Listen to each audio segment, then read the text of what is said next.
नमस्कार। आज का सबसे महत्वपूर्ण और इम्पोर्टेंट टॉपिक इलेक्ट्रिक फ्लक्स रहेगा इस चैप्टर का। और इलेक्ट्रिक फ्लक्स पढ़ने से पहले एक बात बहुत ध्यान से समझनी होगी कि एक वर्ड हमने पढ़ा है बहुत, एरिया।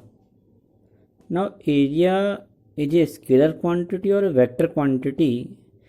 बड़ा ही कन्फ्यूजन रहता है। 9th क्लास में we have discuss that area is a scalar quantity, but when we dealing in 3 dimensions, then area as a vector whose length is actual scalar area and direction whose direction is perpendicular to the plane. मैं एक example ले रहा हूँ। How can we saying area as a vector quantity? Now as in the diagram it is given that the length and width of a square is 6 centimeter and 6 centimeter, which lying in the xy plane. The z direction is perpendicular. Now we find the what is the result of this area. Now if we apply scalar product, and we know that the 6 centimeter along x-axis and 6 centimeter in width, that is also in y-axis, then in direction this length L vector represented by 6 I cap and this width B vector represented by 6 J cap. If we apply scalar, then 6 I dot 6 J is equals to 36 I dot J is equal to 0.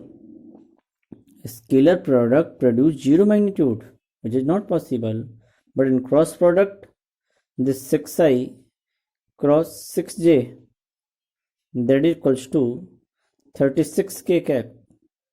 I cross j किस axis में आपका लाई कर रहा है? i और j में लाई कर रहा है कौन? ये वाला प्लेन एक्स वाई में। तो जो आंसर मिलेगा वो क्या मिलेगा? इसके परपेंडिकुलर। तो ऊपर जाएगा या क्या जाएगा? नीचे जाएगा, that is k cap. Now अब एक और चीज़ थोड़ा सा समझेंगे यहाँ पर हम, कि अगर मैं ये कहूँ आपसे कि कॉपी में मान लीजिए ये रखी हुई है, इस प्लेन में रखी हुई है, this is the bangle. Now we have to find if the radius of this bangle is R, this is the R, that is the R, and we have to find what is the area. तो यहाँ पर इसका area pi R square होगा, लेकिन ये एक इसको define करने के लिए, इसकी डायरेक्शन डिफाइन करने के लिए हमें इसके परपेंडिकुलर इसका हमें आंसर मिलेगा। तो जो आंसर आएगा may be pi R square के कैप और may be pi R square minus के कैप, इट इज 2 डायमेंशन। तो एरिया या तो ऊपर ले सकते हैं नीचे ले सकते हैं।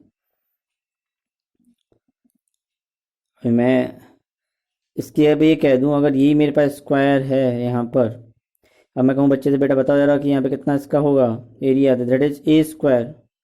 बट सिंपली देखा जाए तो यहाँ पे क्या हो रहा है आपका ए बी, अगर मैं इसका वेक्टर प्रोडक्ट लूंगा तो क्या आएगा? ए स्क्वायर के कैप या माइनस ए स्क्वायर के कैप। अब मैं लेता हूँ एक क्यूब लेता हूँ। अब उस क्यूब में,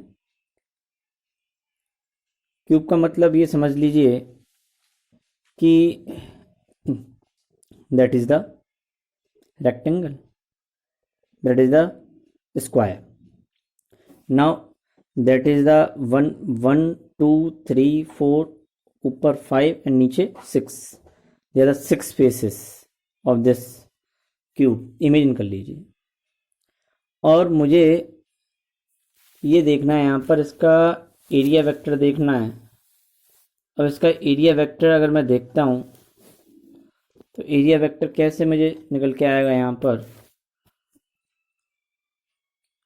अब इसके ऊपर अगर देखोगे आप, इस वाले पार्ट के ऊपर अगर आप देखें तो एन कैप आउटवर्ड, इसमें देखेंगे तो इसमें इस सरफेस के नीचे जाएगा।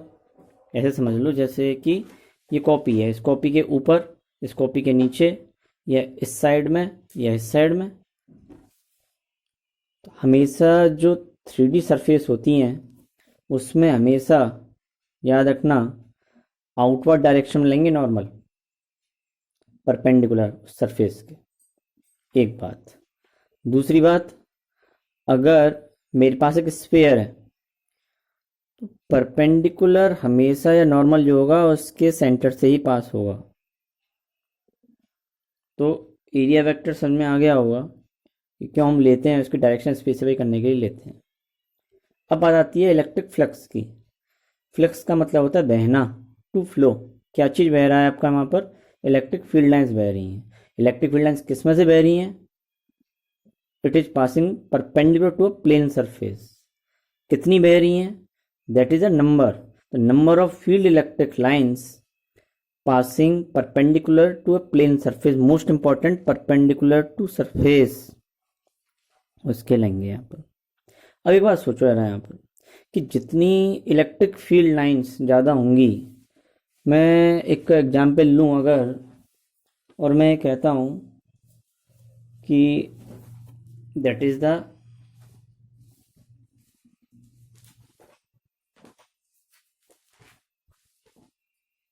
पेपर।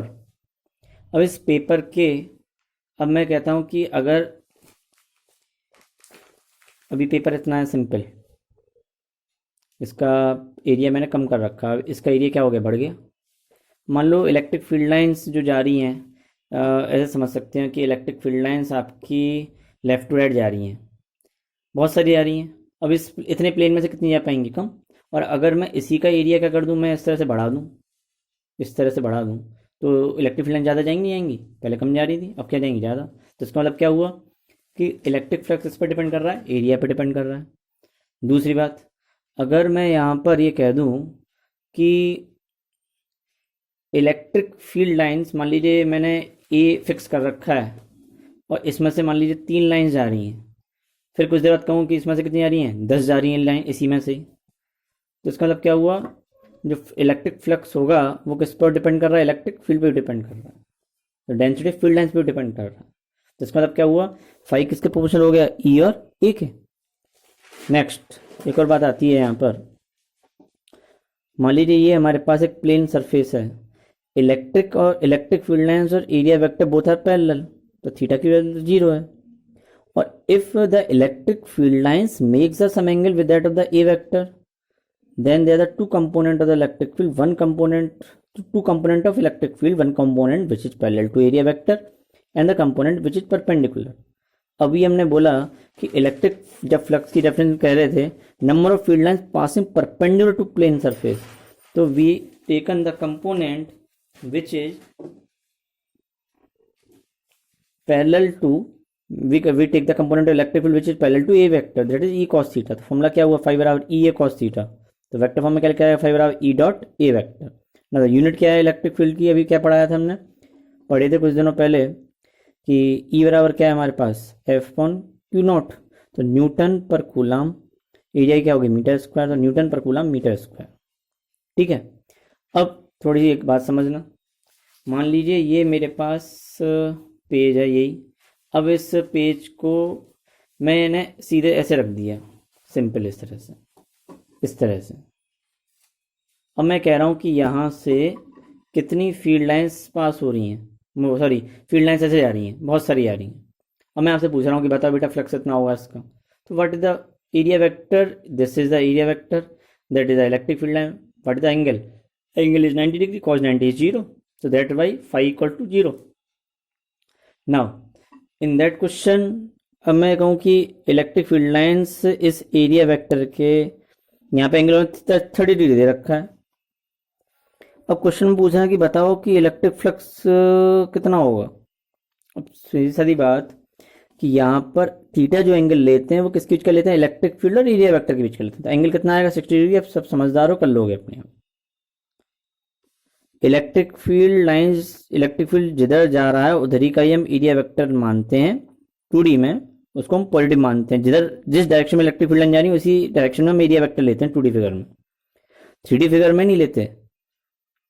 इलेक्ट्रिक फील्ड लाइन जिस डायरेक्शन में जा रही है उसी डायरेक्शन में एरिया वेक्टर लेते हैं 2D फिगर में, लेकिन 3D फिगर में इस तरह से नहीं करते। एक इंपॉर्टेंट बात और, अगर यूनिफॉर्म इलेक्ट्रिक फील्ड है, 3D सरफेस है और उस सरफेस के अंदर कोई चार्ज नहीं है, तो इलेक्ट्रिक फ्लक्स कितना होगा, 0 होगा। ठीक है, क्योंकि जितनी इलेक्ट्रिक फील्ड लाइन्स आई उतनी निकल गई, क्या अंदर रह गया, कुछ नहीं रहा, तो इलेक्ट्रिक फ्लक्स क्या निकल के आएगा हमारा, टोटल 0 होगा।